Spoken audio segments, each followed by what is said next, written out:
Winston Churchill was actually right when he said, without tradition, art is a flock of sheep without a shepherd.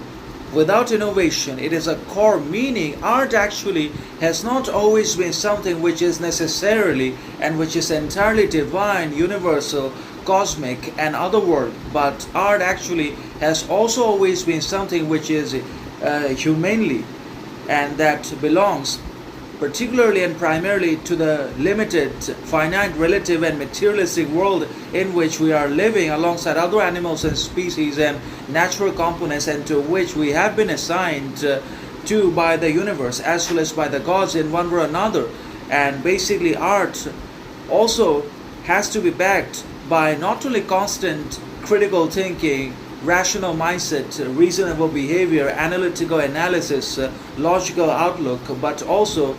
it has to be supported, accommodated, and accompanied by constant tradition, rich culture, and religious texts. Alongside it also has to be innovated and developed and evolved from time to time, not by itself, but basically through the hard work, dedication, discipline, desire, intention, clarity, and perception of man that created to worship it and admire it in the first place. So if we create art, then we basically should, must, and have to try to innovate it and expand it and evolve it further on the basis solely of our talent, intelligence, skill, wisdom, knowledge, and other abilities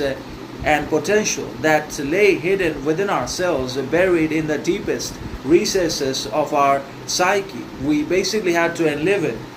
and enlighten all of those qualities that we can ultimately apply towards our arts, such as painting, music, dance, composition, literature, philosophy, and everything else that we attempt and that we want to succeed or accomplish in our lives. We have to put efforts into it. And art also has to be backed by a rich,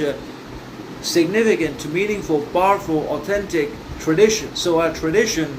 that is rooted in and that has authenticity, significance, meaning, worth, individuality, and distinction about itself will be able to contribute to the art that man creates in the present. And then again, it also has to be supported and backed by constant and consistent and gradual development, evolution, and innovation. Again, particularly by man's desirability, talent, want, and constant character, knowledge, wisdom. Otherwise, art loses